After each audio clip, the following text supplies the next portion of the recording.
body, there must be a reason why we live in Hawaii, because we love more summer months. But you know that hot and humid days can be dangerous, and it's not good for your body to be too hot for too long. Too much heat can damage your brain and your organs, and it's important to keep your cool when the days are hot. Are you feeling like this lately? I don't want to go outside anymore. I just want to stay inside, turn on the air conditioner, and then so I don't have to look like this.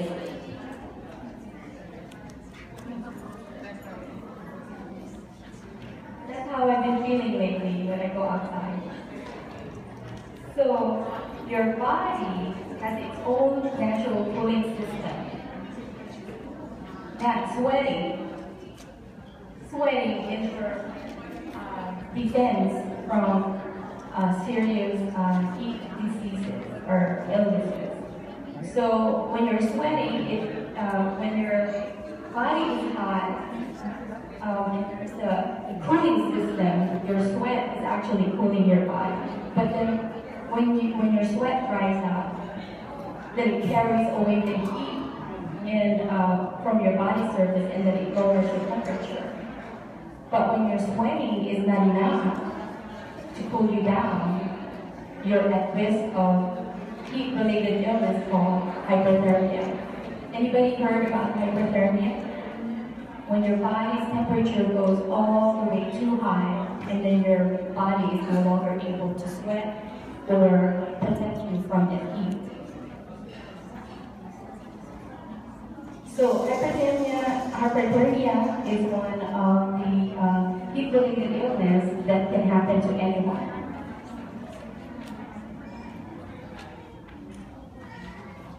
And these are the adults who are high risk for having hypertension. Do you have a question? Are you okay? Oh, you just raised your hand. Okay. So older people, they are high risk for having heat-related illness. And infants, because the body system is not quite mature, and young children. And people who are ill, they're not able to produce that sweat.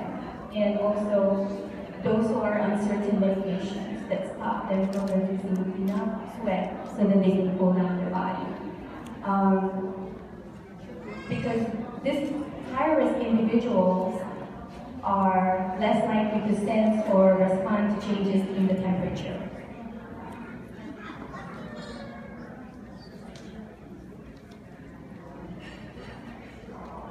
And I wanted to emphasize that high temperatures can cause various organs in your body not to function optimally.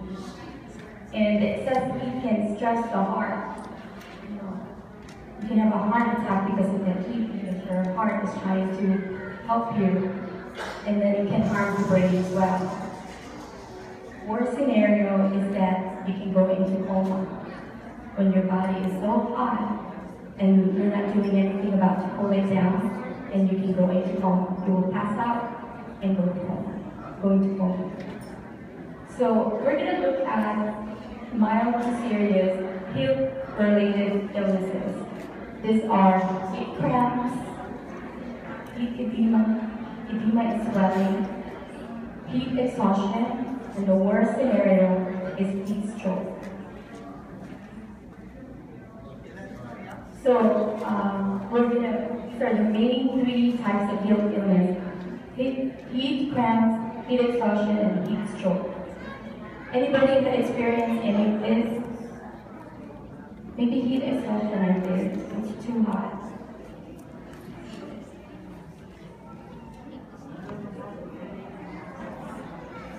So heat cramps. So this is when you have painful tightening of your muscles and in your stomach, arms or legs. If you have heat cramps, you have to find a way to cool your body, and you should drink plenty of fluids. That's the key. Drink plenty of fluids when it's hot. The heat edema is your swelling in your ankles, your feet when you get hot, And what you can do is you can elevate your legs, you know, down and elevate your legs. And if that doesn't work really quickly, then you need to seek help, professional help. Yeah. Because if you don't, it can develop into heat exhaustion.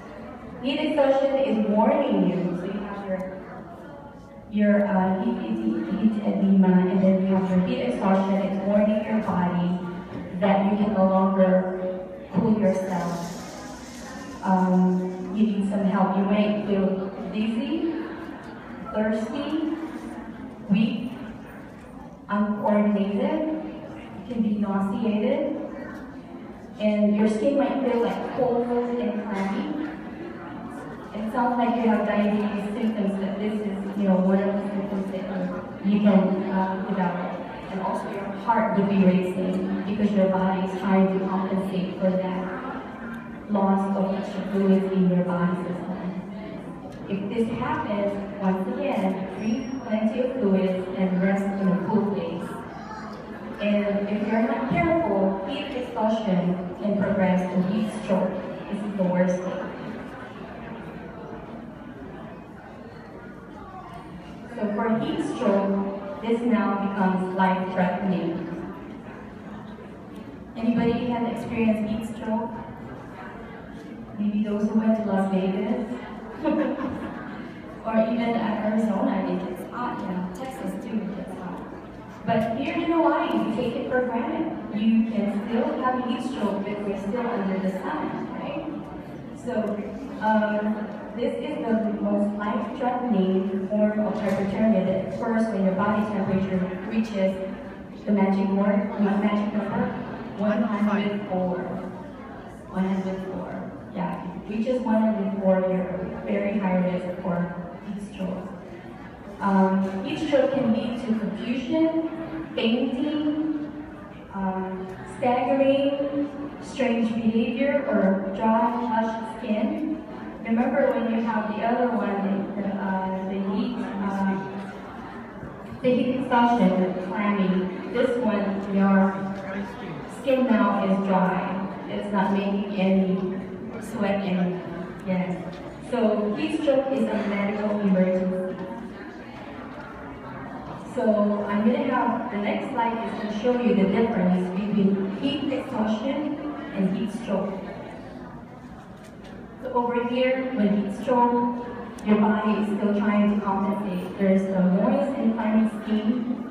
Your pupils are dilated because it's trying to compensate and trying to tell the brain that I need some fluids or pull some fluids anywhere from my body. And then you still will have a normal or subnormal temperature because your body is trying to compensate with the excess heat from your body. But when you don't do anything about it, then it develops into a heat stroke. You now have dry, hot skin, because there's no more fluids to flow from the rest of your body, and your pupils are now constricted. Another way of your body to protect you. And then it won't use any more fluids from the rest of your body. And then you now have a very high body temperature. And then the magic numbers are 104. Don't worry, I'm almost done. I want to give you a take home. So, for example, if your loved one or your client and you are at a picnic, it's very hot and humid that day, and they start complaining of being dizzy, or somehow you see that they are getting disoriented, and you need to be very concerned. You need to get them to a cool place, put close compresses on their neck and wrist, and then you need to call 911. Air conditioning is the best way to protect against hypothermia. Go to the mall. If you don't have air conditioning, go to the mall and get cool in the mall. Go window shopping. You don't have to spend money. Just window shop. And go to places that are cool. And try community centers. shopping malls, movie theaters, libraries, or the homes of friends and family who have air conditioning. So, okay, another table. Dress for the weather. Dress lightly. Don't wear jackets when it's hot outside.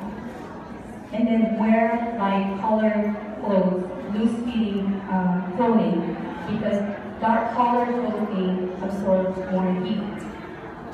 It's not going to help you if it's really already hot outside. Okay, shower, bathe, or sponge off with cool water. And also cover your windows with shades, blinds or curtains during the hottest part of the day. I had a patient last Thursday, and we closed her window and pulled down the blinds, and she wanted me to open it up, and I said, Mama, it's very hot by the window. You know, we need to keep it down. She wanted to see the scenery outside. This is a bonus staple for you. If you need, air conditioning can use a lot of electric. You know, those of you who are using air conditioning, turning on their electric bills goes skyrocket. But for those, if you know someone who needs to have air conditioning but they cannot afford it, there is a website, and I'm gonna, your president, Norma Axel-Han, has a copy of my slide. She can give you the website where you can log on to help pay your electric bills. These are for low-income home energy assistance programs. So,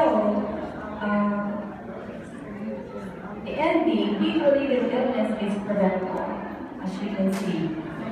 But still, hundreds of people die from heat stroke, even here in the United States. And it's important to be aware of who is greatest risk so you can take the steps to help them keep safe. So my last take home is stay cool. Thank you so much for listening, and mabuhay sa inyong lahat.